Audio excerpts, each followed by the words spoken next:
Halo, apa kabar? Assalamualaikum warahmatullahi wabarakatuh. Saya Her Subenarif, senang sekali bisa kembali menjumpai Anda semua. Presiden Prabowo Subianto terpaksa harus berkali-kali menyampaikan permintaan maaf secara terbuka pada para korban bencana di Aceh dan Sumatera Utara. Ini karena pemulihan aliran listrik di kawasan itu, khususnya Aceh dan Sumatera Utara itu belum berjalan secepat yang disampaikan atau dijanjikan oleh pemerintah. Saya mencatatnya setidaknya sampai berapa kali nih ya. Pertama itu ketika bicara di Aceh, Aceh Tamiang tepatnya. Kemudian juga ketika beliau ke Langkat menyatakan seperti itu. Juga ketika kemudian bicara kepada media di landasan udara Suwondo di Medan. Presiden Prabowo menegaskan bahwa pemulihan ini tidak bisa ditempuh secara instan. Saya bukan Nabi Musa yang punya tongkat. Nah, kata Pak Prabowo ini sering juga diucapkan ya. Sembari dia menegaskan bahwa pemerintah sedang bekerja keras menormalkan kondisi. Kalau soal listrik, Anda pasti langsung ini merefernya kepada sosok Menteri ESDM Bahlil Lahadalia. Ini sosok yang sebelumnya itu dipuji sebagai orang yang pintar, yang cerdas dan pintar mengambil hati kalau kata Pak Prabowo ketika menghadiri acara Golkar ya sebelumnya ya. Nah, tetapi kan kemudian kenapa ini menjadi sorotan dan ini sangat serius dan kalau tidak dikelola dengan baik ini bisa menimbulkan ketidakpercayaan publik terutama di kalangan masyarakat Aceh karena Menteri ESDM Bahlil Lahadalia kan pada waktu menemani Presiden Prabowo mengunjungi pembangunan jembatan Bailey di Biren Bahlil ditanya oleh Presiden Prabowo pada waktu itu bagaimana dengan soal listrik dan dia menyatakan bahwa 93% itu listrik di seluruh Aceh itu akan pulih. Inilah yang kemudian dipersoalkan secara keras oleh warga Aceh. Ya karena realitasnya mereka pada Ahad malam itu mereka masih hidup dalam kegelapan dan itu banyak sekali ya bukan hanya terjadi di satu daerah, beberapa daerah yang terkena bencana mulai dari Biren, kemudian Aceh Utara, Takengon, Aceh Timur, dan juga ternyata kemudian Banda Aceh itu mengalami pemadaman di beberapa titik. Jadi orang bingung kalau kemudian disebutkan 93% itu sudah pulih. Data faktual justru menunjukkan hingga hari Jumat, tanggal 11 Desember 2025, realisasi pemulihan itu di Aceh itu baru sekitar 36%. Jadi jauh dari klaim awal yang disampaikan oleh Bahlil 93%.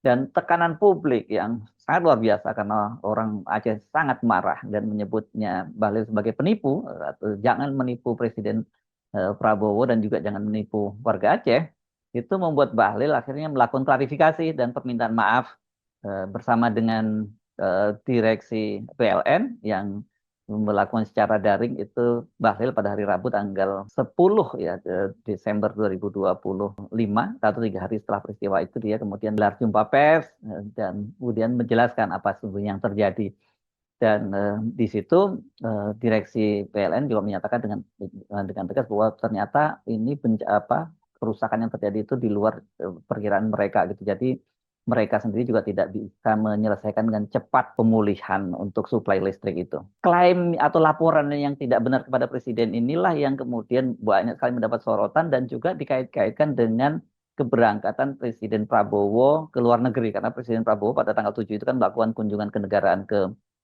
Pakistan dan dilanjutkan ke eh, Rusia. Jangan-jangan karena Pak Prabowo mendapat laporan bahwa semuanya sudah beres gitu. Jadi mungkin ya yang hanya yang tercover oleh media, Bahlil saja yang menyatakan laporannya sudah 93%.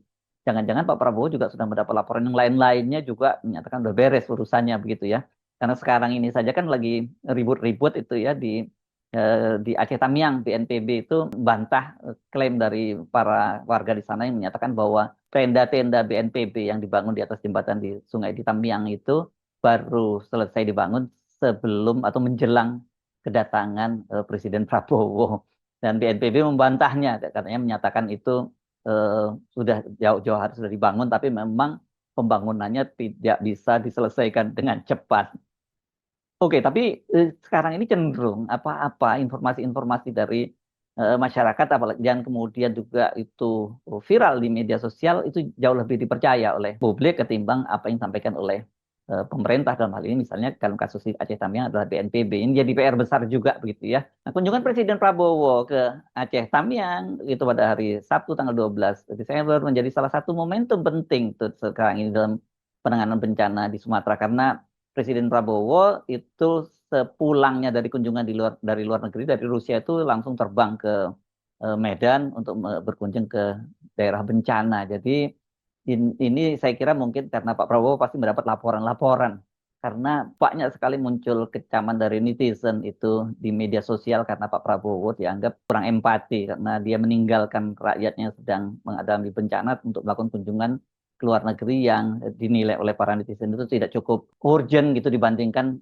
menemani atau membersamai warga yang sedang mengalami bencana. Ribuan warga masih bertahan di lokasi pengungsian dengan kebutuhan dasar belum sepenuhnya pulih.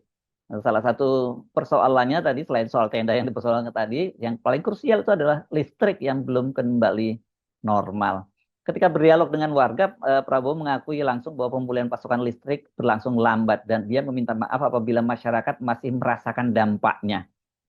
Mungkin listrik yang belum ya, kata dia, sebelum menekankan bahwa pemerintah itu telah menurunkan semua sumber daya percepatan pemulihan dan itulah kemudian dia menyatakan dia tidak punya tongkat Nabi Musa. Saya minta maaf kalau masih ada yang belum. Kita sedang bekerja keras. Mungkin listrik yang belum ya. Sudah mulai? Oh, oke. Iya. Ya kita berusaha. Kita tahu di lapangan sangat sulit ya. Keadaannya sulit. Jadi kita atasi bersama. Saya kira itu saja ya. Ya mudah-mudahan kalian cepat pulih, cepat kembali, cepat normal. Kita sekarang harus waspada, hati-hati. Kita harus jaga lingkungan kita ya. Alam kita harus kita jaga. Kita tidak boleh tebang pohon sembarangan. Saya minta pemerintah daerah semua lebih waspada, lebih awasi ya. Kita jaga alam kita dengan sebaik-baiknya. Soal narasi ini kan memang saya sebutkan tadi juga disebutkan oleh Pak Prabowo itu di Tamiang, di Langkat Aceh, di Langkat Sumatera Utara, bahkan di Presiden Prabowo menjelaskannya kepada wartawan di Landasan Udara Suwondo, Medan. Masalah listrik ya ada tidak secepat yang kita harapkan karena kondisi fisik dan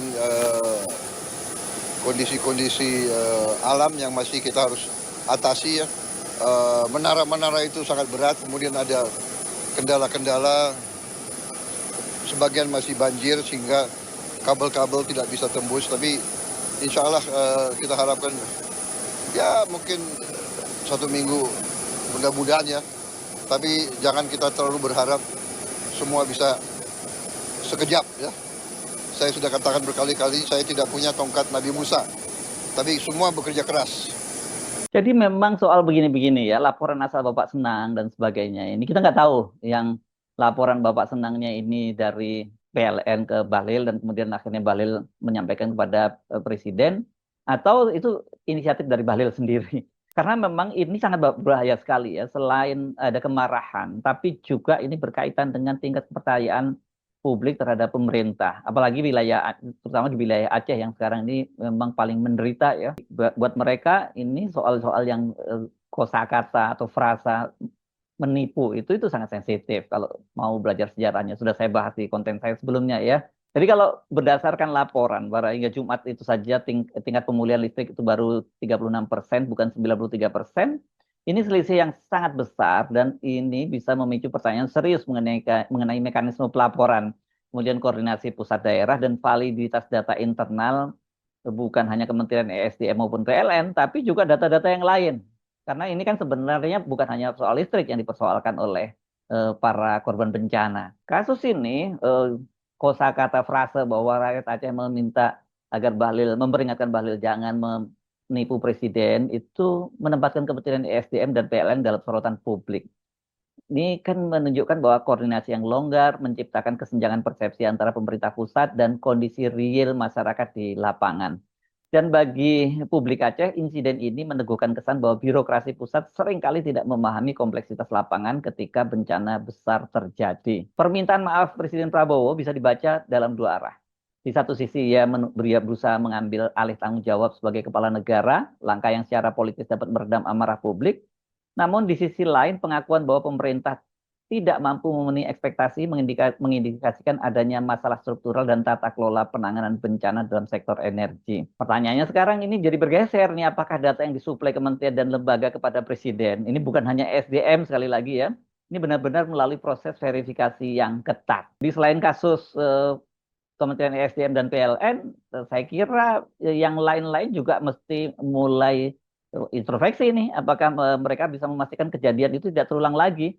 Mengingat kan sekarang semakin sering terjadi bencana hidrometeorologi di Indonesia. Sebagai kepala negara, Prabowo menghadapi tantangan membangun sistem pelaporan yang lebih akurat, transparan, dan dapat diandalkan. Karena legitimasi kebijakan sangat ditentukan oleh ketepatan informasi dasar seperti itu. Jadi menurut saya krisis listrik ini ya, krisis listrik di Aceh dan Sumatera bukan sekedar masalah gangguan teknis, tapi ini cermin dari persoalan tata kelola energi nasional dan juga cermin dari tata kelola negara ini. Di tengah tekanan publik, pemerintah tampak berusaha mempercepat pemulihan. Tetapi insiden klaim 93% menjadi pelajaran penting bahwa ketidakakuratan data dapat merusak kepercayaan publik bahkan mengganggu efektivitas respon kebencanaan. Harusnya ini permintaan maaf Presiden Prabowo ini membuka ruang bagi evaluasi menyeluruh. Jika momentum ini dimanfaatkan untuk memperbaiki mekanisme koordinasi, maka krisis listrik ini bukan hanya episode kegagalan, melainkan pintu menuju sistem yang lebih profesional. Itu kalau kita memang mau menjadi bangsa dan negara yang lebih baik. Saya Subno Arif, sampai jumpa lagi. Wassalamualaikum warahmatullahi wabarakatuh.